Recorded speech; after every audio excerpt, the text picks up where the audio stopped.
前辈，我觉得做人还是要以诚信为本。虽然我与他关系谈不上多好，可是既然答应与他共同探索此地，只要他没有对我不义，我自然也不能对他无情。楚风回道：真是想不到，小兄弟你年纪轻轻，人品便如此之好，想必你父母也必然是深明大义之辈，否则不可能教育得出你这样优秀的孩子。陶吴此话说完，便不在暗中传音，不知小兄弟该如何称呼。这句话，陶吴是当着老猫的面对楚风问的。在下楚风。楚风回道：楚风真是好名字啊。陶吴此话说完，便看向老猫：你叫我虎。老猫刚要自我介绍，可话还没有说完，那陶吴便抢先开口了：就叫你老猫咪吧，毕竟你虽然个子不高，但是长得挺老的，叫你小猫咪是对小猫咪的不尊重。陶吴说道：擦！老猫冲着陶吴翻了个白眼。之后陶吴便光明正大与楚风闲聊起来，但也只是闲聊，都是一些套近乎的话罢了。而看着陶吴与楚风这般亲昵的模样，老猫则是有些看不下去了。楚风，你小心点，这老东西他有点古怪。一道暗中传音映入楚风耳帘，这一次是老猫，他长得的确古怪。楚风说道：不只是长相，而是他说话。他刚刚说他来自朝圣天河，对不对？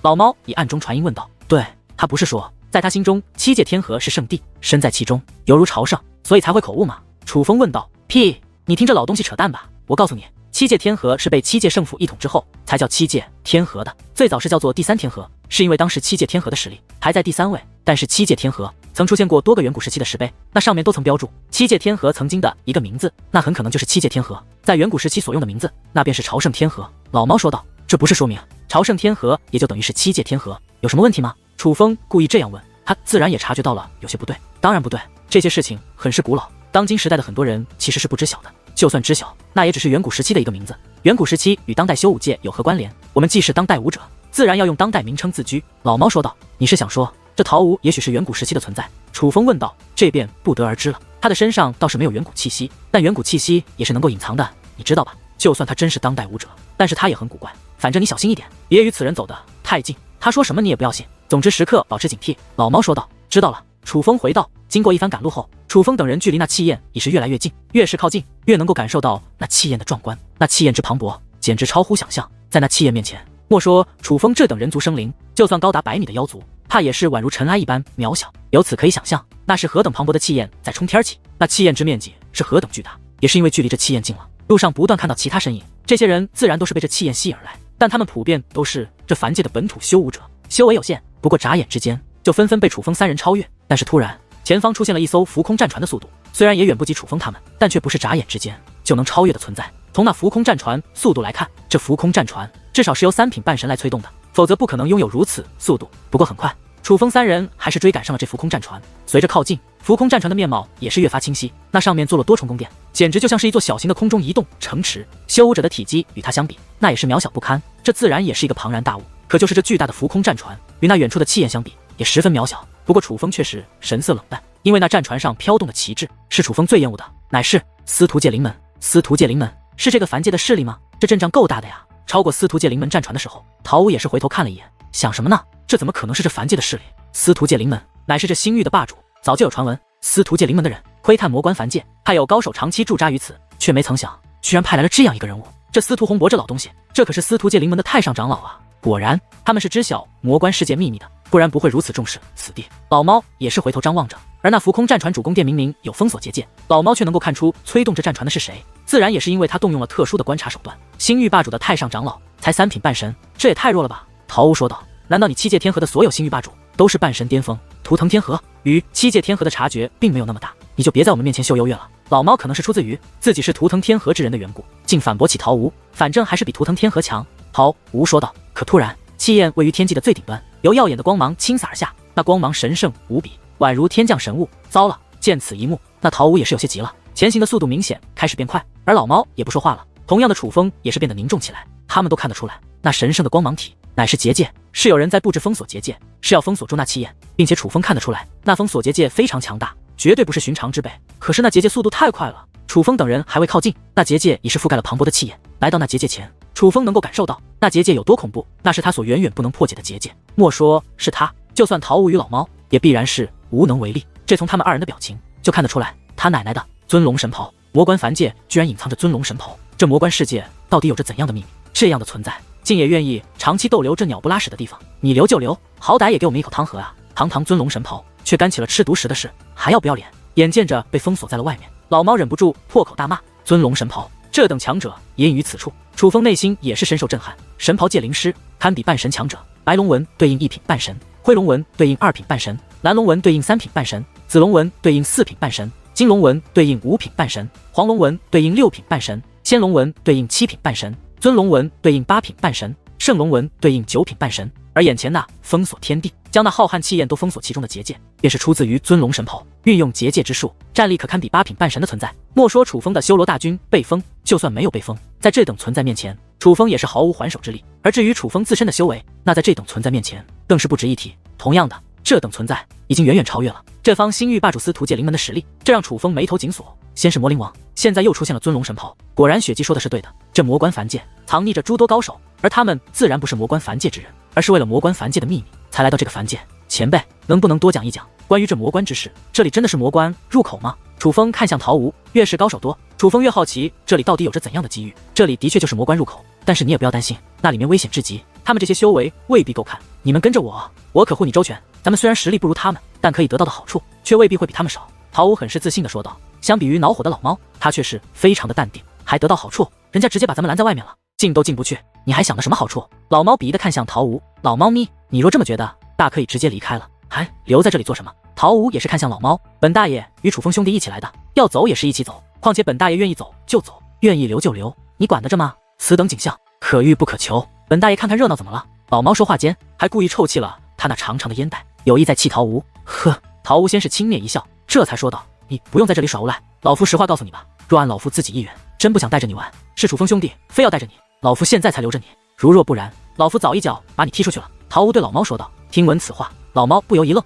虽没再说什么，但还是看了楚风一眼，目光也是微微变化。所以前辈，我们接下来要做什么？难道就在这里等着吗？楚风对陶吴问道。等着吧，小兄弟，你们之前不是不相信老夫，觉得老夫没诚意，那老夫现在就把话放在这里，我们就在这里等着，什么都不用做，这魔关入口我们一定进得去。陶吴十分自信地说道。而见陶吴这样说，楚风也是不好多说什么，实际上他们也没有任何手段能够应对这封锁结界，这封锁结界太强了，越来越多修武者靠近，但都被拦在了这结界之外。没过多久，司徒界灵门的浮空战船也是追赶了上来。见到这个阵势，司徒界灵门内走出一位老者，身上没有散发修为，但根据老猫说，他便是司徒界灵门的那个太上长老司徒洪博。按理来说，他们乃是这方星域霸主，本该一副天上地下唯我独尊的样子，可当这老者出现之后，却也是对着七焰方向恭敬施礼，随后才开口，在下乃司徒界灵门太上长老司徒洪博，不知是哪位大人来到了我真龙星域的魔关凡界，在下有失远迎，还望大人见谅。司徒洪博的语气何止客客气气，那更是恭恭敬敬，只是哪怕他已经将姿态放得如此之低，却也没能换来对方的回应。在下有个不情之请，这魔关凡界毕竟是我真龙星域的领地，如今魔关凡界有异象出现，我身为司徒界灵门之人，理当进去查探，不知大人可否行个方便，打开这结界，让我们进去。司徒洪博终于说出了自己的意图，说白了，他就是想进去分上一杯羹罢了。而他此话一出，那结界深处竟真的传来回应，那声音铿锵有力，虽自远处传来，可当声音靠近之际，却如雷鸣在耳边响彻，在场的所有人都听得清清楚楚，只是那只有一个字：滚。此字一出，司徒洪博以及司徒界灵门的所有人都是尴尬不已。可偏偏对于那位如此赤裸裸的辱骂，司徒洪博却只能尴尬地裂开大嘴，却连反驳都不敢反驳半句。没办法呀，尊龙神袍何等人物，那可是轻而易举就能将他整个司徒界灵门夷为平地的。而看司徒界灵门的人吃瘪，楚风内心则是颇为爽快。可当楚风想到这群家伙当年那样残害其奶奶所在的势力，可实际上却是一群见到顶尖强者便如此懦弱的废物时，楚风的怒火便再度喷涌。小兄弟，你眼神不对啊，你与这群司徒界灵门有何过节不成？忽然陶吴的声音响起。没。楚风摇了摇头。实际上楚风现在完全可以借助老猫或者陶吴的力量就灭掉司徒界灵门这群人，但楚风没有这样做，是因为想靠自己的力量灭掉司徒界灵门。没有就好，不然我立刻让他们化为灰烬。陶吴说道。而他这句话更是表达了，若是楚风有敌人，他是愿意为楚风出头的意愿。时间不断流逝，汇集于这里的强者也是越来越多。忽然，楚风等人所来的方向传来阵阵轰鸣。没过多久，空间一阵蠕动，总共13只黑色巨兽浮现而出。这些巨兽通体漆黑，形态似豹，可却巨大无比，每一只都有万米之长。而这13只黑色巨兽身后则是拉着一辆更为巨大的战车，这战车通体黑色，上面也是建造了诸多宫殿，而所有宫殿也都是以黑色为主体打造而成。虽皆是黑色，可看上去不仅不显得怪异，反而显得十分霸气。本来司徒界灵门的浮空战船已是足够巨大，可若与这13只巨兽拉动的黑色战车相比，还是小上了一圈。楚风，那是魔灵王的座驾。见到这战车，老猫立刻拍了拍楚风的肩膀。魔灵王，他不是应该早就到这里了吗？怎么才出现？听闻是魔灵王，楚风的目光也是更加认真，可同时也有些不解。毕竟根据雪姬所说，魔灵王早就前往此地了，再加上魔灵王的实力，自然应该早就到达这里才对。而算一算时间，楚风他们到达这里都有些时间了，魔灵王为何会姗姗来迟？嘎吱！就在楚风好奇之际，那战车的宫殿大门忽然打开，一位身高足有19米的大汉从中走了出来。这位头戴黑色战盔，身披黑色战甲，虽将自己遮盖得严严实实，但仍能看出他自身体型已是非常魁梧。虽说他的身高已近20米，可与那长达万米的巨兽相比，仍是渺小不堪。可当他出现后，那些巨兽立刻俯身趴在虚空之上，就像在行礼一般，而他自身所散发的气势，更是超过这天地间的任何一物。这位自然便是大名鼎鼎的魔灵王。魔灵王，他怎么会出现在这里？看到魔灵王，许多人也是面露不解，就连司徒界灵门的人也是面露惊恐。显然魔灵王的大名早就威震八方了。那是谁？好美的女子！可很快，人们又注意到魔灵王的身后走出了一名绝美女子，而这名女子正是雪姬。看到雪姬出现，楚风便知道魔灵王为何姗姗来迟了。他其实应该早就来到了过这里，而后又返回去接雪姬了，所以才会迟于楚风他们出现。魔灵王来了，这结界是挡不住他的，看来我们也可以进去了。此时老猫变得兴奋起来，可楚风却不由得看向了陶吴。别看老猫现在兴奋，可之前却是恼火的不行，而从始至终自信满满，觉得一定可以进去的，却是陶吴。陶吴他好像早就算到了一切。原本魔灵王是众人眼中恐惧的对象，可是想到魔灵王既然也是冲着这气眼来，自然就会破开这结界。尤其是看到魔灵王催动黑色战车正不断靠近那结界之后，人们的目光竟变得炙热起来。此时的魔灵王不再只是人们眼中恐惧的对象，同时也成为了人们眼中的希望。大家都指望他破开这封锁结界，好一探这气焰真容。可谁曾想，魔灵王并未直接出手，而是来到封锁结界前后，便突然停了下来。龙九道长，开门！魔灵王对着那封锁结界说道。龙九道长，这布置封锁结界的乃是龙九道长吗？龙九道长这等人物竟也来到了这里。听到龙九道长这4个字，众人神色又是微微变化。龙九道长，这又是何方神圣？楚风看向陶吴，老夫乃外来之人，对于此地的武者并不了解，不过对于老夫而言，管他龙九龙几的，皆拦不住老夫。陶吴表现得十分狂妄。龙九道长可不是你能轻视的。我就这么说吧，今日若只是龙九道长自己来了，倒也罢了；若是他的其他几位兄长也来了，那我们可以直接离开了，因为此地好处绝对与我们无关。老猫说道。老猫，这龙九道长到底是何来历？看着老猫的反应，楚风则是更加好奇了。龙九道长本是孤儿，与同为孤儿的另外8个人结为异姓兄弟，并在一座道观上发现了机缘，从此开始修炼。他们从小辈时期便闭关修炼，这一修炼便是足足3万载。待出关之时，虽已是3万岁的年迈老人，但同时已是人们仰望的强大界灵师。没过多久，他们便名扬整个浩瀚修武界，被称为图腾九道。之所以能有如此称号，是因为尊龙神袍的龙九道长乃是他们兄弟9人之中最弱的一个。据传闻，7届圣府都曾对他们抛出过橄榄枝，但却被他们拒绝了。老猫解释道。话到此处，老猫又以暗中传音对楚风说道。楚风，这龙九道长绝对不能招惹。可以这样说，当今图腾天河少有人敢招惹他们兄弟，哪怕图腾龙族也要给他们几分薄面。老猫以凝重的语气提醒道。这样说来，又是一个了不得的大人物。得知这龙九道长身份如此特别，楚风更是反而对这所谓魔关更加好奇。毕竟这种人物都愿意蹲守在魔关凡界这种地方，除了极大的好处作为诱惑，还有什么能让他如此呢？那这图腾九道修为最强的是何境界？楚风又好奇地问道。我听闻，除了龙九道长与龙八道长还是神袍界灵师，其他几位皆是真龙界灵师，尤其是龙一道长与龙二道长，那是真正站在图腾天河最顶端的存在。不只是图腾天河，而是整个浩瀚修武界最顶端。以龙一道长和龙二道长的实力，就算7届圣府的许多人见了，也要毕恭毕敬。老猫说道。真的假的？你难道知道7届圣府是何实力？楚风半信半疑地看着老猫。楚风兄弟，这你就有所不知了。当今浩瀚修武界，除了东域那2道天河弱得不值一提，其他天河的实力都是相差不大的。龙一道长与龙二道长的实力，在图腾天河已是顶尖一列，就算他们去了7届天河，自然也不是寻常之辈所能轻视的。老猫又说道。原来是这样吗？楚风之前觉得7届天河的实力是要强于图腾天河的，却不曾想差距不大。那这样来看，倒是他小瞧图腾天河了。但想起老猫那句只有东域的2个天河不值一提，楚风心中不由苦笑一声。难怪所有外来天河的人都觉得东域是穷乡僻壤，眼中满是鄙夷。原来还真是如此啊！可能在这些天河眼中，东域根本算不上浩瀚修武界的一部分吧，毕竟确实太弱了一些。龙九道长还不开门？就在此时，一道如雷鸣般的声音响彻，原来是魔灵王。他刚才的呼唤迟迟没有得到回应，所以这一次的声音响彻天界。而他这一次声音刚刚落下，在面前的封锁结界便出现一道漩涡，漩涡扩散，一道巨大的结界门出现在其面前。见状，魔灵王便催动着战车穿过结界大门走了进去。与此同时，在场的许多修武者也是立刻动身，想要跟随魔灵王一同进入其中。转眼间便有近万道身影靠近那结界入口，可只见魔灵王身躯一震，一道黑色气焰冲天起，化作黑色飓风席卷开来，转眼间便将那近万修武者尽数吞没，鲜血喷溅。那些修武者立刻被黑色飓风切割成了粉碎，连惨叫的机会都是没有，便已命丧黄泉。见此情形，那些还未靠近的人都是赶忙停了下来，没有人敢再做浑水摸鱼之事，只能眼睁睁地看着那打开的结界门再度关闭，目送魔灵王催动着战车消失在气焰所在的方向。他奶奶的，真是一群只许自己吃肉，不许我们喝汤的东西！只是没想到，这龙九道长竟然会与魔灵王联手，这可就更加棘手了。见状，老猫再度不悦地嘀咕起来。至于其他人围观之人，则有许多开始转身散去。毕竟先不说进不去，那些大人物的心狠手辣，他们已经见识到了。许多惜命之人自然觉得没有留在这里的必要，毕竟机遇再难得，也不及性命重要。可就在魔灵王驾着战车离开没多久，大地开始剧烈颤动，并且越是靠近气焰的方向，明显震动便越发明显。没过多久，阵阵古怪的声音传来，紧接着便见到气焰方向竟有蓝色的鸟群冲天起，那怪叫正是他们发出的。蓝色的鸟群越来越多，并且开始有鸟群向他们的方向飞掠而来。靠近之后才发现，那鸟长得如同蝙蝠一般，但爪子却如刀刃般犀利。最主要的是，它们体长竟长达1000米，白色的眼眸宛如没有灵智，但身上却散发着蓝紫交织的气焰，看上去十分诡异。似是察觉到了此处的修武者，他们纷纷开始冲撞结界，想要破开结界，向外面的修武者发动进攻。而眼下，如这样的怪异巨鸟，只是出现在他们视线内的数量，便足有数千万之多。这又是什么？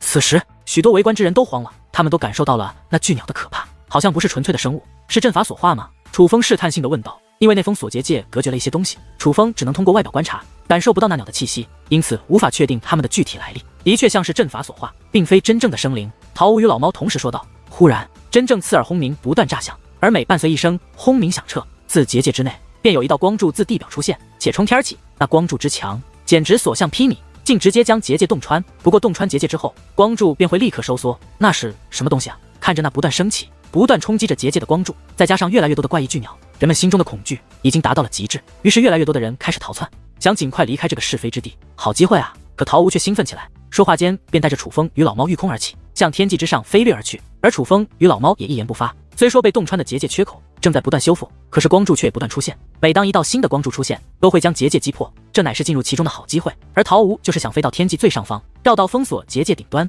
等待光柱突破结界之后，趁机进入其中。于是此时，众多修武者做出了2个截然不同的行为。没有人在单纯的围观，要么是因为恐惧而转身逃离此处的胆小之人，要么就是如楚风他们这般，想要等待光柱击碎结界之际，趁机进入其中的勇敢之人。封锁结界被洞穿之后，却也给了那些怪异巨鸟机会。许多怪异巨鸟趁机飞掠而出，立刻向修武者们发动攻势。而怪异巨鸟的修为大多都是至尊境，虽对于楚风等人而言不足为惧，可是对于此地大部分修武者而言，这些怪异巨鸟简直就是索命的恶魔。哪怕明明很多人已经提前逃跑，可因为修为有限，还是很快被怪异巨鸟抓到，且活活咬死吞掉。一时之间，惨叫哀嚎于这天地间此起彼伏。而来到封锁结界顶端，由上向下观望，楚风可以看到那些光柱喷射而出后，虽然光柱消失了，但在地表之上却留下了一个巨大的洞。那洞就像是入口一般，但却也缠绕着蓝紫交加的气焰，但那气焰又有所不同，就像是结界一般。终于，他们寻得一个刚刚被光柱攻破的结界，趁着光柱收缩，结界尚未恢复之际，成功进入了结界内部。气焰再消散了，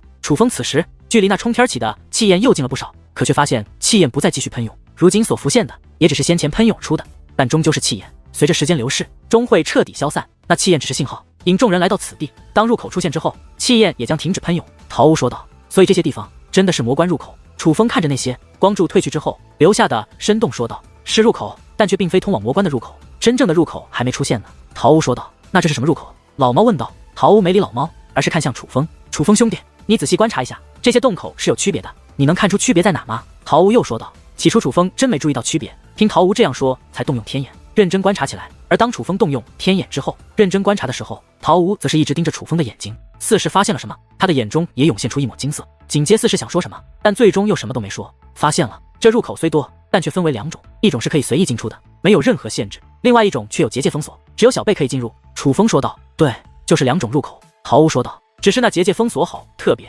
那结界为何是蓝紫交织的气焰，并且明明是结界之力，但结界之力却很淡，若不仔细观察，根本都看不出来那是结界之力。楚风先前在封锁结界外无法确定，可是进入里面可以确定，其实那蓝紫交织的气焰就是结界之力，就连那些怪异巨鸟也是结界之力凝聚而成。此地布置者可是极为利奥德的人物，不是寻常界灵师可比的，他自然也可以任意改变结界之力特征。不过这不是重点，重点的是虽然入口极多，但其实通往的地方只有2个，一个是所有人都可以到达的，但另外一个便是只有小辈可以到达的。想要在真正的入口内得到好处，就必须先从这2个地方得到好处。陶无说道。那好处是什么？楚风与老猫几乎同时问道。这老夫也不清楚，但在老夫看来，此时出现的一切都是考验，这是布阵者常用手段，唯有经受考验者才有机会拿到布阵者想留下的，这你们应该都清楚。所以楚风小兄弟，咱们3个接下来兵分2路，我与老猫咪去所有人都可以进入的地方探索，你就独自一个人去只有小贝可以进入的地方探索。楚风说道。好，楚风表示赞同，可老猫却怪异一笑，你早就知道这里有2个入口，一个是只有小贝可以进入的，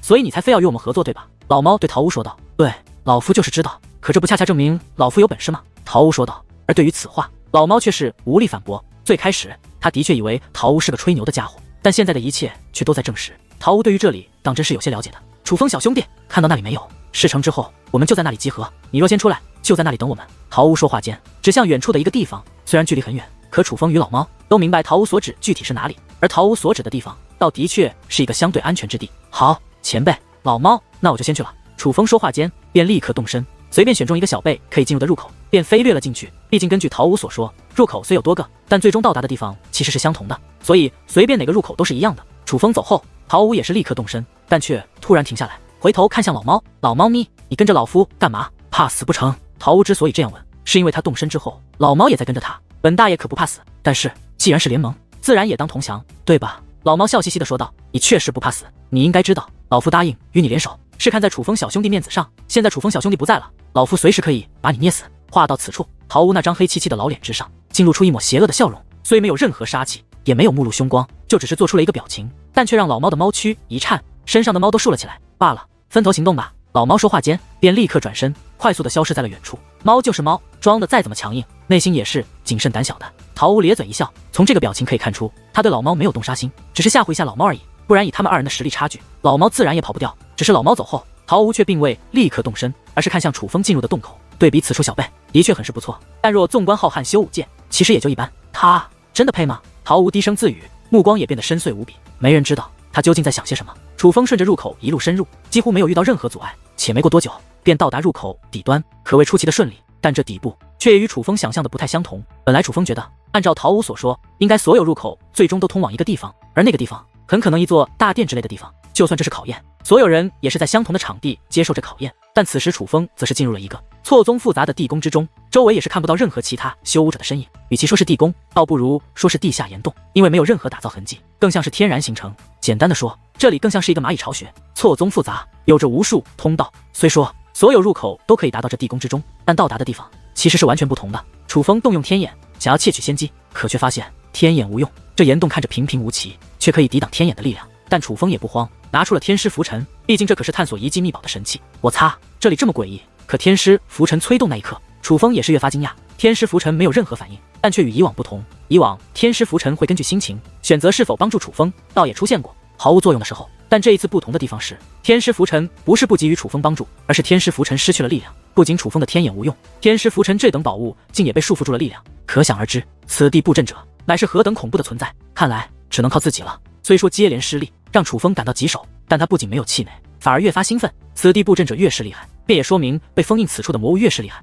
倘若真如桃武所说，那魔物被炼化后会留下诸多好处，那此地的好处自然也是非同小可。如若不然，此地布阵者为何故意留下考验？显然他早就料到了一切，也早就设计好了一切。因为没有目标，楚风也只能在岩洞内寻找线索。走着走着，楚风突然在前方发现一道微弱的蓝光，靠近之后才发现，在岩壁之上镶嵌着一颗蓝色石头。这石头散发蓝光，一看就是不凡之物。仔细一看，上面还有纹路。楚风虽不知这石头代表着什么，也看不出它具体蕴藏怎样的力量，但却知道这石头绝对不能错过。于是探手去抓，一股力量突然向楚风冲击而来。楚风反应迅速，倒是躲避开来，而仔细一看，那竟是一道小型守护阵，将那蓝色石头护在了当中。很明显，要想拿到石头，就要破开这守护阵。这阵法很复杂，是那种不要求结界之力，只要求技巧的。简单的说，任何层次的界灵师都可以破解此阵，但任何层次的界灵师破解此阵都有难度。但是对于楚风来说，难度不大，尤其是当楚风掌握了岳灵先祖留下的传承之后，很快楚风便将此阵破解。阵法破解，那石头便如同具有意识一般，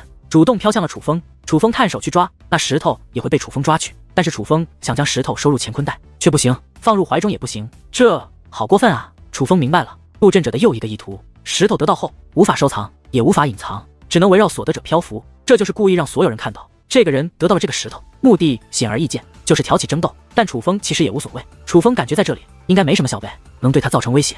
随后楚风继续探索，当足足3个时辰过去之后，楚风的周身已经炫耀了几百块散发微光的蓝色石头，并且楚风已经发现了这些石头的一些秘密。这些石头的纹路各不相同，并且是可以拼凑的，这拼凑而出的像是一种破阵之法。破阵之法在这种地方必然是有大用的。所以若想得到真正的好处，自然也要收集到更多的石头，尽可量的掌握破阵之法。可走着走着，楚风忽然停住了，在前方的岩洞拐角处，楚风发现一个男子。这男子衣着光鲜，而能进入此处，自然也是一个小辈，并且他的结界之术也是十分强悍，不仅是圣桃界灵师，结界之力也是达到了龙变三重。虽与现在的楚风相比，还是弱上了许多，可这样的实力，在小辈来看，却也绝对算得上是天才了。而最主要的是，这男子破阵技巧也是极为出众，破阵速度非常之快，这可不是寻常的龙变三重可以做到的，甚至龙变七重都未必有他的破阵速度快。他周身也悬浮着80多块石头，这战绩虽然比之楚风还差了不少，但显然也是非常耀眼了。看来还真不能小看这里的小辈啊！这个男子是楚风在这岩洞内目前见到的唯一一位小辈，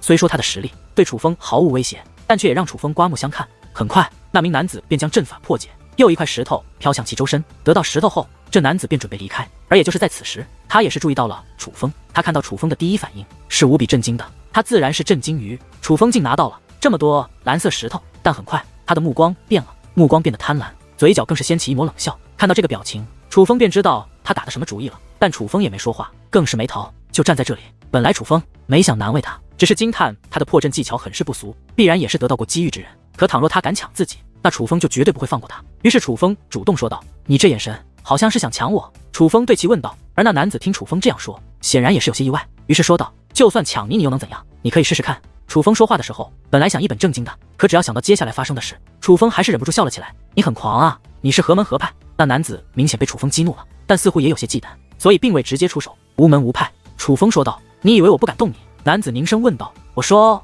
你可以试试。”楚风笑道。“虚张声势，和我玩这一套，小爷就偏偏不吃这一套。”那男子说话间，龙变三重的结界之力便释放而出，直接向楚风冲击而来。楚风淡淡一笑，任由那力量攻击而来。可就在那力量靠近楚风那一刻，便立刻消散，因为楚风体内也是有结界之力涌现。这一刻，那男子神色大变，他已经发现楚风的实力远在其之上。楚风乃是龙变9重，于是他也不敢再叫嚣，而是转身便逃。他这一转身，脚下也是浮现光华，几乎每踏出一步，脚下都会出现一道符咒印记，那印记又助于他快速前行。这是一种身法结界术，使其速度大增。哎呦！可跑出去没2步，他便惨叫一声，用手捂住了自己的脸，大片的鲜血不断自其手掌缝隙溢出。原来是楚风无声无息，已在其身后布置了一道结界墙壁。这男子没有发现，快速前行后，撞在这坚不可摧的结界墙壁之上，相当挨了重重一击，把脸都撞变形了。“怎么了？跑什么啊？不是挺嚣张的吗？”楚风的声音在其旁边响彻。与此同时，那男子周身的所有蓝色石头都飞掠而出，飘向了楚风。是楚风以结界之力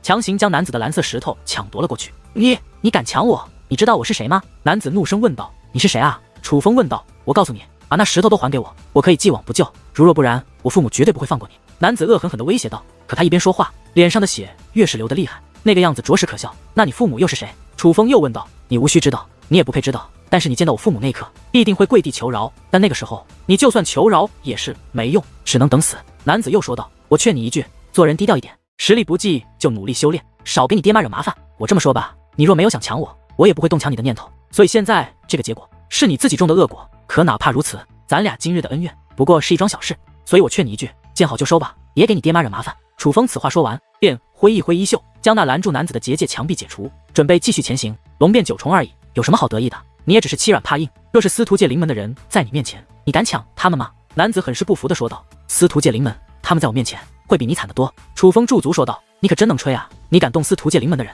男子问道。“有何不敢？”楚风问道。“你若真敢，就在这里等着，我就去叫司徒界灵门的人过来。”男子说道。“怎么？你知道司徒界灵门的人在哪？”楚风问道。“当然，我来时的路上遇到过他们。”男子说道。“那行，你去叫他们吧，赶紧去，越快越好。”楚风说道。“你等着。”男子反超楚风，可很快又停了下来，回头说道：“是男人就别跑。”楚风笑了笑，这才说道：“我没时间浪费，但我向那个方向走。你若真能把司徒界灵门的人喊过来，就向这个方向找我，你们一定找得到。”楚风指着前方的一条岔路说道：“行，希望你是个男人。”男子此话说完，便再度施展出刚刚的身法结界术，转眼便消失在了岩洞深处。而楚风则是淡淡一笑，也是按照自己所说的岩洞方向行去。楚风并未指望这个男子真的将司徒界灵门的人叫过来，之所以选择这个方向，是根据楚风的直觉，他的直觉告诉他，这个方向的蓝色石头会多一点，并且这个方向应该也没什么人。而男子所离去的方向，应该是男子刚刚所来的方向，那一路上的石头应该都已经被他拿到了。倘若他说的属实，真的来时见过司徒界灵门的人，那个方向的人应该也是比较多的。所以楚风综合判断，还是自己直觉指引的方向比较靠谱。毕竟所谓寻脉之法，可不仅只有天眼，修脑修心同样也很重要。而经过长时间的磨练，楚风的直觉往往也是很准的。说玄一点是直觉，但若非要说起来，这也是修炼的结果，是寻脉之法的力量。楚风一路前行，很快便发现了蓝色石头，并且数量还不少。转眼间又有10几颗蓝色石头到手，还真被他找来了。可很快，楚风便看向身后，他察觉到有人正在靠近，并且数量还很多。果不其然，很快便有足足几十人出现在了楚风面前，并且人数越来越多，转眼间便达到了几百人。为首的是33位年轻人，他们都是司徒界灵门的人。至于其他人，应该都是听闻消息跑过来围观之人，自然而然的，刚刚离去的那名男子也在其中。就是他。那名男子指着楚风说道：“就是你说我们司徒界灵门的坏话。”司徒界灵门为首的一名小辈凝声问道，虽然声音充满怒意，可是眼中却是布满贪婪，脸上更是挂着难以掩饰的兴奋与激动。显然他们是听闻楚风身上有着诸多蓝色宝石，才会跑过来，而当发现楚风身上真的有这么多蓝色宝石，才会如此高兴。说话呀，刚才的狂劲呢？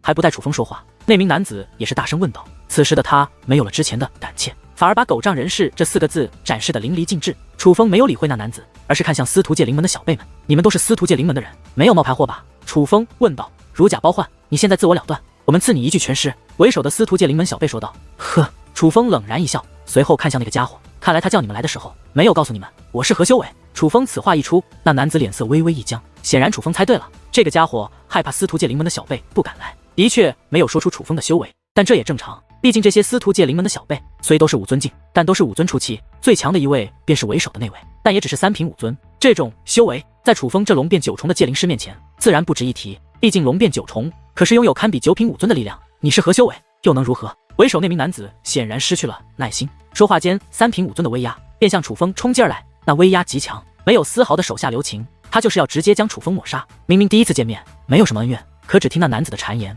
就要直接除掉楚风，可想而知此子平日里必然也是蛮横霸道的主。然而他的威压刚刚释放，便传来一阵惨叫。众人起初不解，可仔细一看才发现，楚风不知何时已是来到那名小辈身前，手握结界长剑，刺穿了那司徒界灵门小辈的丹田。这一幕惊呆了所有人，可几乎所有人的反应都是难以置信。可就在下一刻，只见楚风身形不断闪烁，下一刻在场的所有司徒界灵门小辈都是瘫倒在地，发出痛苦哀嚎。他们所有人的丹田都被毁坏，并且毁得可谓彻彻底底。这一幕把所有人都吓得目若呆鸡，他们本想来看热闹，看司徒界灵门的人教训楚风，却不曾想看到了这样一幕。而解决掉司徒界灵门的小辈后，楚风将那冷冽的目光投向了那名男子。怎么样，他们的下场可比你惨否？楚风问道。而那名男子不敢说话，转身便想逃，可因为吓得腿软，竟扑通一声摔掉在地，爬起身后才得以继续逃脱。楚风倒是没追，虽不知此子身份，但楚风猜测他的背景肯定不如司徒界灵门，这从他刚刚的态度就看得出来。今日虽是自己伤了司徒界灵门这些小辈，可是司徒界灵门的小辈修为被废，却也是因为那名男子，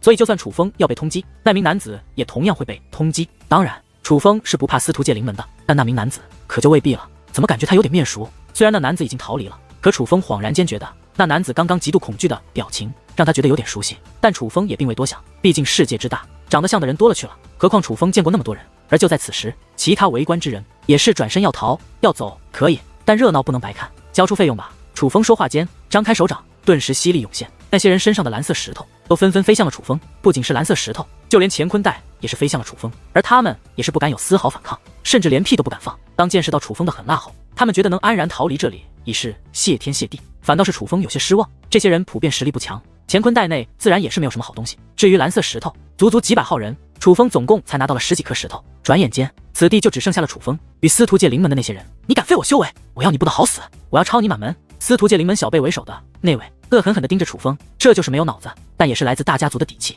哪怕修为被废，哪怕置身于凶险，可还是会习惯性的放出狠话。实际上不只是狠话，若给机会，他是真的会这样做的。看他先前的行为，就知道他平日里必定经常滥杀无辜，罪孽深重。于是楚风意念一动，一张结界大手飞掠而出，噗的一声，直接将其拍成了粉碎。溅起的鲜血更是喷溅在了司徒界灵门剩下的每个小辈身上。原本那些小辈之中也是有个别的人，满面凶狠地盯着楚风，可这一刻他们都呆住了。别杀我，不要杀我，求求你了，我也只是听他安排才跟过来的，我没想对你如何，都是他指示的，是他该死，但我是无辜的呀。其中一个对楚风哀求起来，甚至直接甩锅给死去的那位。第一个哀求之后，其他人也是纷纷哀求。这些家伙就是如此，他们的强硬霸道大多都是装的，在真正的狠角色面前，他们才会原形毕露。楚风自然也知道他们求饶的话是假的，毕竟他们刚刚的嘴脸楚风看得清清楚楚，但楚风没打算杀他们。若不是刚刚那个人恐吓楚风，他其实也可以活。楚风这一次没有直接开杀戒，是因为楚风有2个打算。第一个打算让这些人活着，会让那个逃走的龙变3重男子遭到司徒界灵门的报复，但这不是主要的，最主要的是楚风不打算再遮遮掩掩，决定正面与司徒界灵门开战。他要让司徒界灵门知道他楚风就是冲着司徒界临门来的，接下来会不断有司徒界临门的人因他楚风而死去。他知道司徒界临门的人一开始一定是不屑，接下来才是愤怒。毕竟楚风只是一个小辈，并且还是无名小辈。但当越来越多的人死在楚风手中后，他们也会重新审视楚风，并且感到恐惧。楚风就是要让他们活在恐惧中，直到崩溃，最后再面对死亡，这才是最好的报复。你们记住，我叫楚风，你们今日修为会被废，只因为你们是司徒界临门的人。但你们是幸运的，至少你们还活着，但其他人不会这么走运。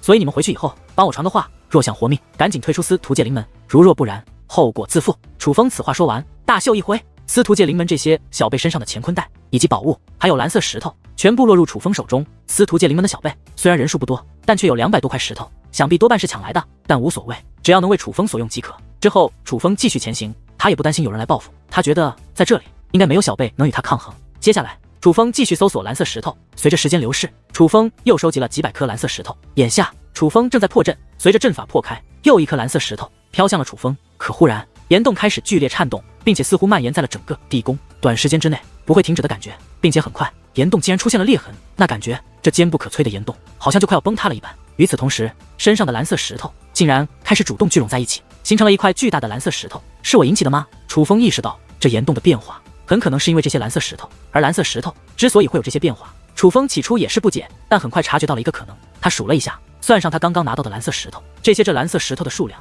刚好达到了1000颗。也许1000颗蓝色石头就是一个节点，蓝色石头汇集在一起，一幅破阵图也是浮现在眼前。楚风一眼就看出这的确是一种破阵的方法，但很快那巨大的石头竟然开始收缩，最终化作一颗宛如水晶一般，且只有珍珠大小，虽然很小，但形状却很特别，其中散发着较为浓郁的结界之力。楚风的第一反应，这蓝色石头应该是一把钥匙。可就在楚风认真打量之时，那石头竟然飞走了，最终飞到了一个人的手里。不知何时，在楚风的前方竟出现了一道身影，美，哪怕在昏暗的岩洞内，也一眼就可以看出她的美貌。这是一位倾国倾城级的大美女，雪姬。看到这位，楚风也很是意外，因为此人正是雪姬。见到我很意外吗？雪姬眼眸微眯，看向楚风的眼神尽显妩媚，但很快将目光转向手中那颗如钥匙一般的石头。不错嘛，楚风还是这么能干，若不是你，恐怕没那么容易拿到这东西。雪姬一边抛弄着那石头，一边对楚风说道：“你怎么能进到这里？”楚风问道：“我为何不能进到这里？我只是比你大，但也没有那么老。”雪姬说道：“早就跟踪我了。”楚风问道：“就算雪姬能够进到这里，可她毕竟是界灵，结界之术，就算她能借助特殊手段施展，但必然不如楚风精通。毕竟结界之术，只有真正的界灵师才能发挥出真正的威力。就算雪姬知识再渊博，但终归她只是界灵之身，而并非真正的界灵师。所以雪姬应该是早就跟着楚风了，就是在等待楚风大功告成，再抢夺楚风。雪姬，我劝你把它还给我，我不想与你动手。”楚风说道。“哟，这么有自信，那你就来拿，若能拿得回去，我以后就认你做主人。”雪姬摆弄着那石头，以挑衅的姿态看着楚风：“那你可就别怪我了。”楚风意念一动，磅礴的结界之力便化作2只大手，向雪姬抓了过去。楚风倒没想伤害雪姬，只是想将那石头拿回来，毕竟那石头太像一把钥匙，接下来必然会有大用。而雪姬站在原地动都不动，任由楚风结界大手向其靠近。然而那2只结界大手靠近雪姬之后，竟在距离起半米的距离停了下来。不是楚风停下的，而是有无形的屏障挡住了结界大手的力量。怎么了？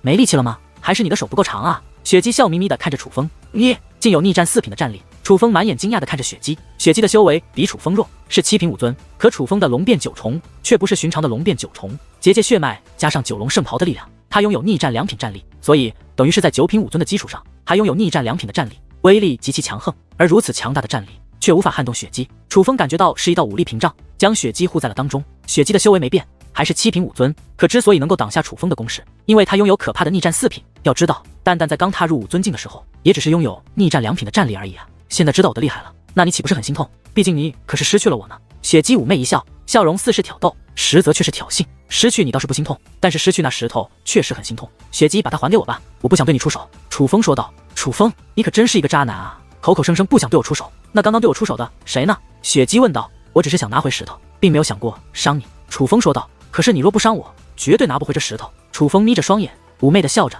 他本就拥有绝美脸庞以及近乎完美的曲线，这一笑真可谓是勾魂夺魄。可楚风面对这个笑容却无心欣赏，他知道今日若不认真对待，雪姬是绝对不会将这颗石头还给自己了。雪姬，这是你逼我的。楚风说话之间，浑身雷霆闪耀，不仅雷霆铠甲覆盖于身，就连额头之上那被雷霆缠绕的神字雷纹也是同时浮现。紧接着神圣气息涌现，4只圣兽的虚影浮现，当雷纹、雷霆铠甲4项神力同时施展之后，楚风的修为不仅从8品5尊达到了9品5尊，更是获得了逆战2品的战力。而雪姬虽拥有逆战4品战力，但他的修为乃是7品5尊，所以从战力上来说，二人眼下乃是持平。其实楚风的结界之术也具备这样的战力，但楚风注意到雪姬的战力很强，如若不然刚刚自己的结界攻势，也不可能被他轻松挡下。楚风虽然结界战力不弱，但若真要对战，武力交手，他明显更为擅长。楚风意识到雪姬不容小觑，于是修为提升的同时，太古英雄剑也是握在了手中，他的战力进一步得到了提升。这件尊兵倒是不错。雪姬就那样静静地打量着楚风，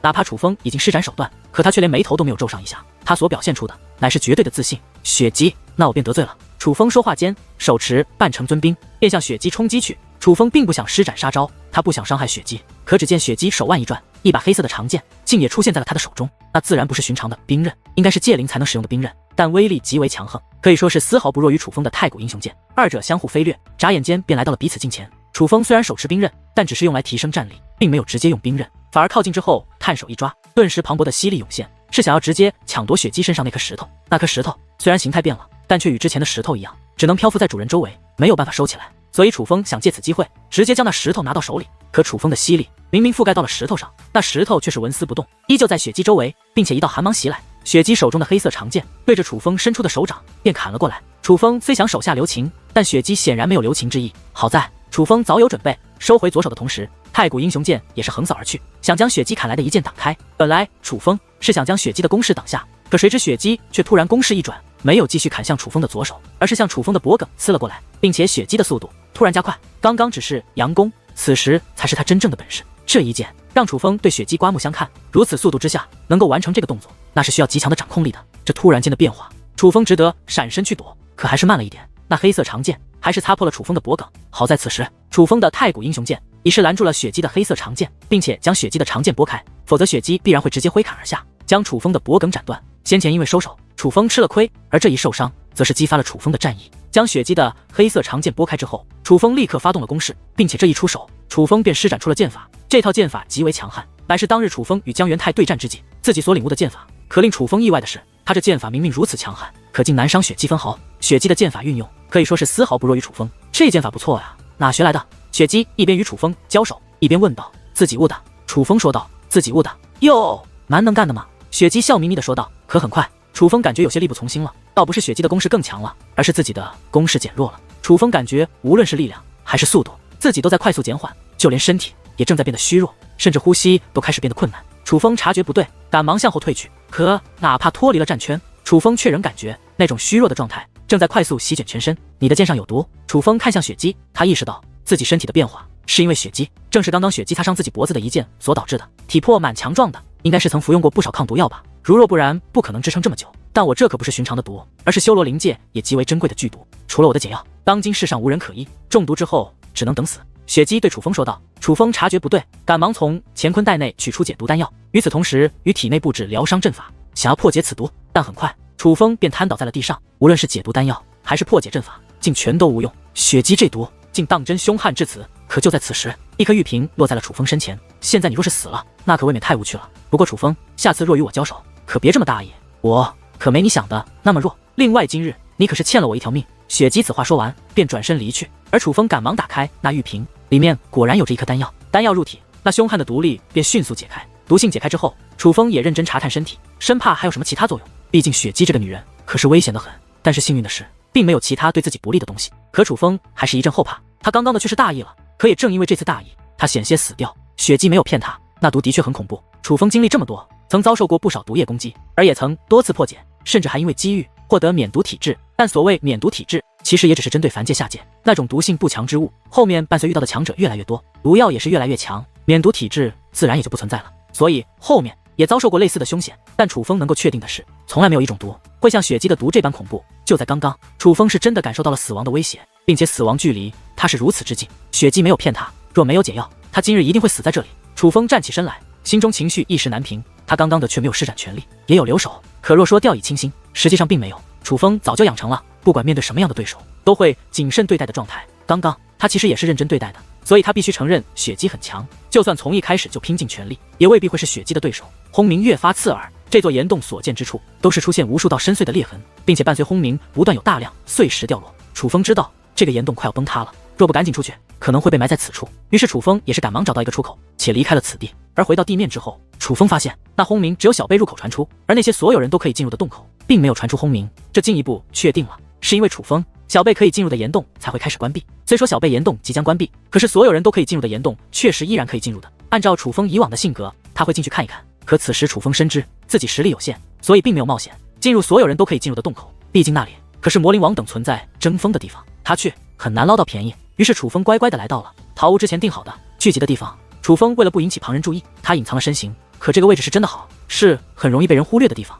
明明这里面有着不少人，可这个位置却几乎没有人会靠近。就这样，楚风等了1个时辰，而1个时辰之后，那轰鸣早已经平息，小贝可以进入的洞口已经全部封锁关闭了。忽然，楚风将目光投向东南方向，他察觉到居然有人向这个方向飞掠而来，并且还是司徒界灵门的人。那位飞行速度不快，并且一边御空而行，还一边高声大喊：“此人乃我司徒界灵门所通缉的重犯，提供此人消息者有赏，若能活捉此人有重赏。”他一边呼喊，一边挥动衣袖，不断有大量的画卷飞掠而下。楚风探手一抓，其中一幅画卷便落入楚风手中。打开之后发现，那乃是通缉令，而这通缉令上面所画的人正是楚风。动作够快的，楚风淡淡一笑，他对此其实并不意外，自然是先前在岩洞中被楚风废除修为的小贝已经离开了岩洞，且找到了他们的靠山。而司徒界灵门的长辈们知道竟然胆敢有人挑战他司徒界灵门的威严，自然也是勃然大怒，于是便直接发出悬赏通缉楚风。这也正常，虽说如今这魔关入口各方大人物汇集，司徒界灵门在这其中也只是小角色，可实际上这里乃是他司徒界灵门的领地啊。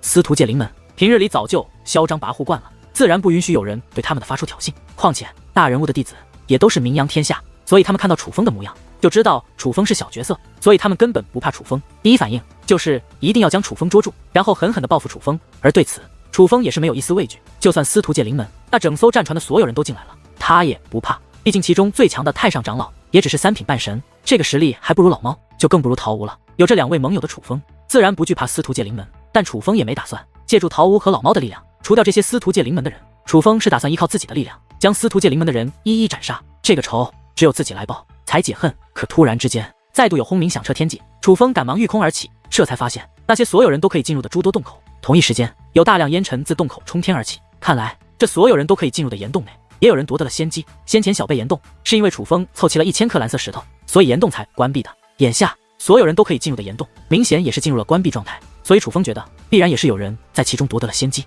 楚风小兄弟，你回来的好快啊，怎么样，拿到了好处没有？没过多久，一道熟悉的声音响起，是桃屋与老猫飞掠而来。看到桃屋呼唤自己，楚风越发确定他不简单，毕竟楚风可是隐藏身形呢，但他却一眼就锁定了楚风，于是楚风也不再隐藏，而是现出了真身。此时桃屋2人也是来到了楚风近前，桃屋看到楚风兴高采烈，而老猫的表情则是有些复杂。前辈，让您失望了。楚风没有隐瞒，说出了事情的经过。楚风兄弟，被雪姬击败，你也不要觉得丢人，那丫头虽然修为不强，可手段厉害着呢，我也吃过亏。老猫得知楚风是败给了雪姬，不仅不惊讶，反而立刻安慰起楚风，你也吃过亏。楚风吃亏正常，可是老猫的实力怎么也会吃亏呢？不用这么看着我，那丫头那么狡诈，还有那么厉害的毒，任何人只要稍微掉以轻心，都难逃他的算计。老猫说道。而他这样一说，楚风则是明白了，原来老猫也是中了毒，难怪对于楚风败给雪姬，老猫没有丝毫的怀疑，反而好像觉得理所应当，原来是中过毒，所以他深知那毒的厉害。虽然没有拿到那钥匙，但是我记住了上面的破解阵法，只是不知道能否用得上。楚风又说道，肯定用得上的。桃屋说道，前辈，你们可有收获？楚风问道，我们还不如你呢。桃屋摇了摇头，而此时老猫的表情则再度怪异起来，都怪我。老猫说道。听闻此话，楚风不由露出好奇的目光，而后经过老猫讲述，楚风知道了事情经过。原来老猫与桃屋乃是分头行动，可偏偏在里面偶遇了，并且遇到的时候，桃屋已经有机会拿到好处，可偏偏老猫遇到了危机，最终桃屋竟然选择放弃好处，救下了老猫性命，都是我的错，是我大意了，连累了桃兄。老猫说道。楚风终于知道为何老猫这次回来怪怪的了，原来是欠了桃屋一个救命的恩情。说这干嘛？本来就是一条船上的兄弟，老夫行走修武剑，讲究的是一个义字。桃屋对老猫说完此话，便看向了楚风手中的通缉令，这是什么？说话间，桃屋已是将楚风的通缉令拿到了手中。我擦，小兄弟，你被那狗屁司徒界灵门通缉了？桃屋问道。没事，就是在岩洞内发生了一点摩擦。楚风没有说实话，没有说出他与司徒界灵门的过节，毕竟他是打算自己解决司徒界灵门的，怎么可能没事？他们现在这可是站在你的头上拉屎，他奶奶的，敢找我楚风兄弟麻烦，我看是活腻了。